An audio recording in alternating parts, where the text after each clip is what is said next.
Bonjour à tous, je suis ravi de vous retrouver pour une nouvelle vidéo. Alors aujourd'hui nous allons faire en quelque sorte un arrêt sur image pour la construction de notre poste d'aiguillage. Alors notre modèle de poste est une cabine surélevée qui va se situer sur notre réseau entre deux voies. Donc c'est le modèle qu'on voit ici. Alors la construction de ce poste est réalisée à partir d'un ancien kit ABE tout en laiton que j'avais trouvé magnifique avec beaucoup de détails pour ce kit. Malheureusement, je n'ai récupéré que ce qui restait suite à la vente d'ABE. Donc je n'ai pu obtenir que la planche qui correspondait à la cabine, c'est-à-dire à peu près à cette partie haute ici. Et encore, elle n'était pas totalement complète, elle était déjà assez en vrac, où les éléments étaient déjà dégrappés. Et puis également, j'ai récupéré seulement un morceau de notice. C'est la seule chose qu'ils ont été capables de fournir. Elle était largement incomplète. Donc ce sont les deux pages qu'on voit ici. Donc ça c'est la première page de la notice. Et puis la deuxième page de la notice que j'ai pu récupérer, c'est celle-là. Donc en fait on voit que les deux pages de notice que j'ai pu récupérer correspondent guère à la partie cabine. On a une partie du toit, plutôt une partie de l'embase, et puis ici nous avons une partie des escaliers. Donc compte tenu un peu de la complexité du kit, il y a quand même malgré tout certaines pièces dont j'ai pas su retrouver à quoi elles correspondaient et leur utilité, donc elles me sont restées un petit peu sur les bras. Bon, mais finalement, malgré tout, cette notice comportait, comme on vient de le dire, la partie escalier.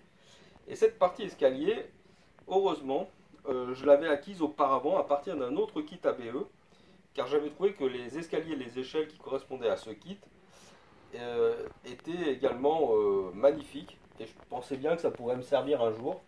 Donc voici la planche correspondante ABE avec les escaliers.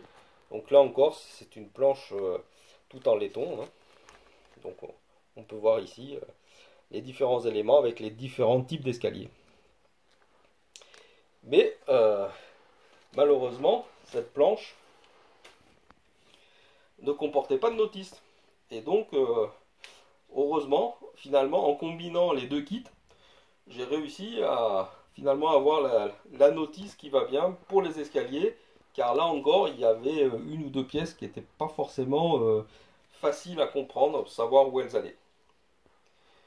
Et donc, il nous restait à réaliser la partie de l'embase ici, puisqu'on n'avait pas cette partie du kit, et qu'on a donc dû réaliser en scratch.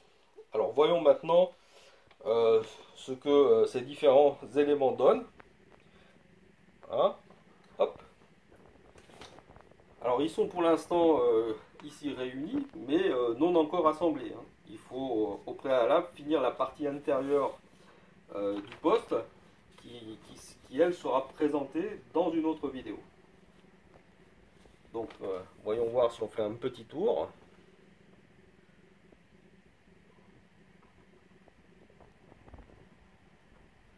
Donc voilà les quelques éléments qui ont été réalisés.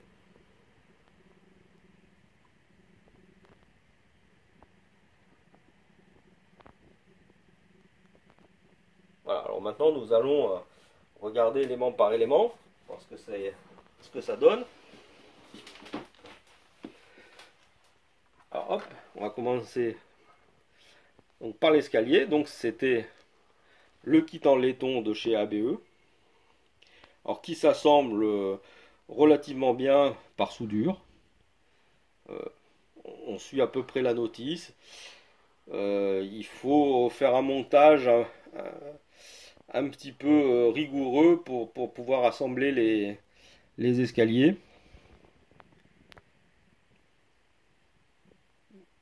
Donc voilà actuellement ce que ça donne.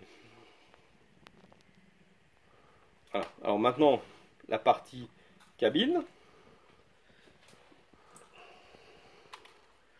Voilà. Donc la partie cabine actuellement. Alors le toit de la partie cabine est amovible et devra rester amovible. Donc la partie de toit, elle était donc sur la notice, comme on peut le voir, c'était juste une planche de laiton. Donc on a habillé à l'intérieur et à l'extérieur. Donc les tuiles sont réalisées avec une planche de tuiles de chez Decapod. Et de même que les tuiles faîtières ici proviennent de chez Decapod, et ainsi que les gouttières. Voilà.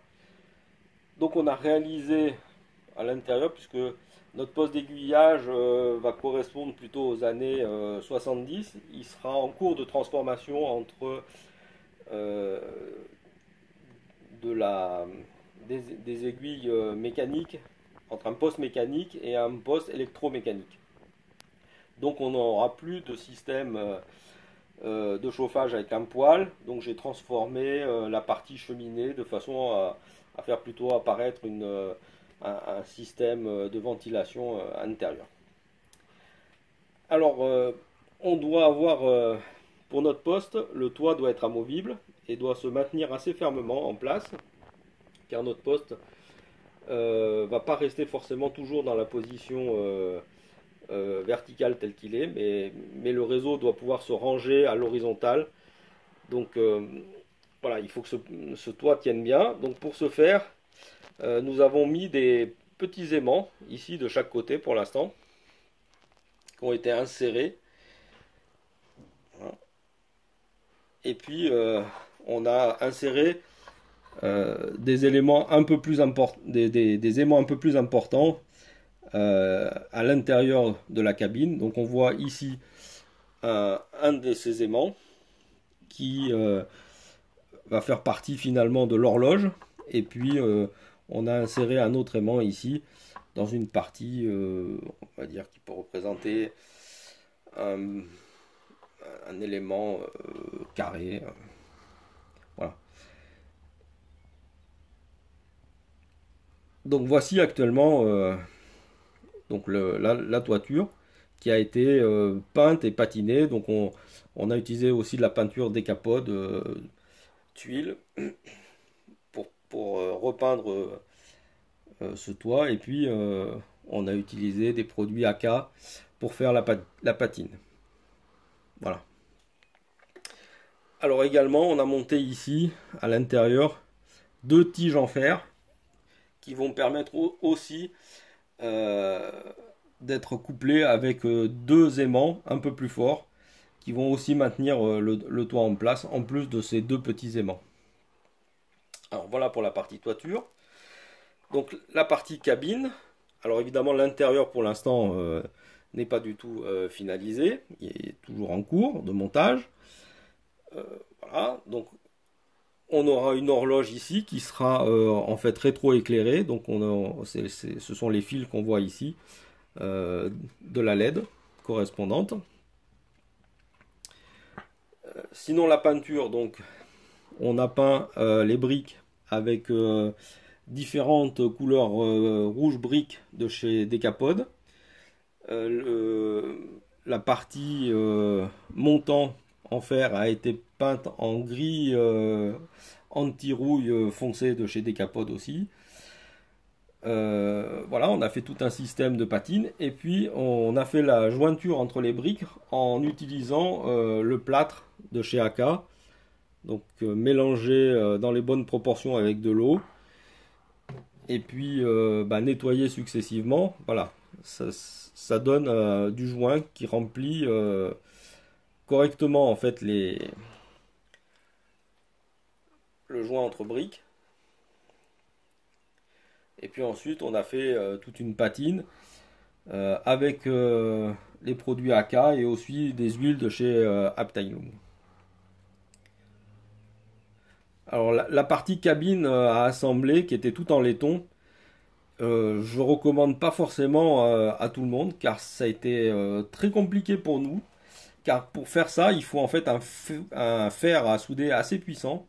Or, notre fer à souder est un petit fer à souder qui n'a pas énormément de puissance, mais qui suffit la plupart du temps pour faire tout ce qu'on a besoin de faire. Et donc, heureusement, j'ai deux collègues qui avaient des fers à souder beaucoup plus puissants.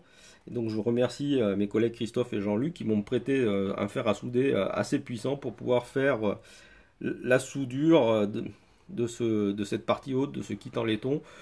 Donc, finalement, je regrette pas tellement de n'avoir eu que la partie haute et pas la partie basse. Voilà, et donc on a ensuite plutôt assemblé le reste des éléments à l'intérieur de la cabine ou à l'extérieur de la cabine, non plus par soudure, mais par collage avec la colle cyanocrylate. Donc voilà pour la partie cabine ce que ça donne. Et puis donc la partie basse. Donc la partie basse, on a dû donc la réaliser en scratch. Alors pour ce faire, on est reparti de plans qui ont été publiés. Voilà, les plans comme on voit ici. Donc on a récupéré des plans qui ont été publiés dans un vieux loco revue, le numéro 439. Donc les plans étaient donnés à l'échelle N. Donc voilà, je les ai réagrandis pour être à l'échelle HO. Et puis c'est à partir de ces plans qu'on a pu réaliser l'embase qu'on voit ici. Donc qui est réalisé d'abord, comme on peut le voir à l'intérieur, à partir de carton de calendrier qui fait 2 mm en gros d'épaisseur. Et puis ensuite, on a recouvert ce carton de calendrier avec des plaques de briques de chez Slater, comme on peut voir ici. Voilà, ce sont les plaques en briques qu'on a découpées et collées sur le carton. Et puis ensuite, on a utilisé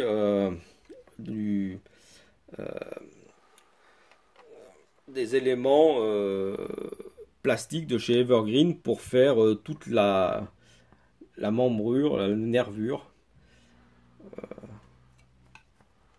de cette partie en base. Voilà, donc on a utilisé la même technique que pour la partie haute de la cabine. Donc on a peint les briques avec les couleurs briques de chez Decapod, donc plusieurs tons, plusieurs teintes.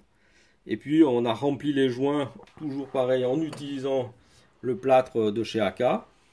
Voilà.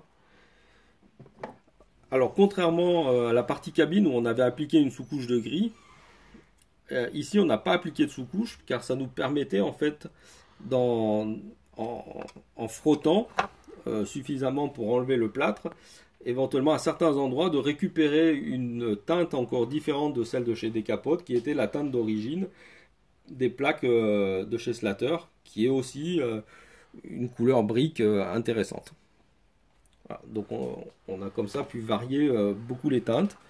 Et puis donc on a ensuite fait toute une patine en utilisant les produits de chez AK, de chez Abteilung, les huiles de chez Abteilung. Voilà. Donc on a réalisé ici une porte en fer plutôt qu'une porte en bois pour notre poste. Et puis on lui a ajouté un éclairage qui vient de chez Lapierre Remodélisme. Donc voilà, et donc toute la partie en dessous est trouée pour pouvoir faire passer en fait l'ensemble des fils de toutes les LED qui vont sortir de notre poste d'aiguillage. Donc voici les différents éléments actuellement de notre poste qu'on peut réunir, voilà, avec et qui reste à assembler. Mais donc pour faire cet assemblage final, nous devons d'abord finir la partie intérieure de la cabine que donc on va montrer dans une prochaine vidéo. Donc et ben voilà, je vous retrouve dans une prochaine vidéo. Merci et puis à bientôt.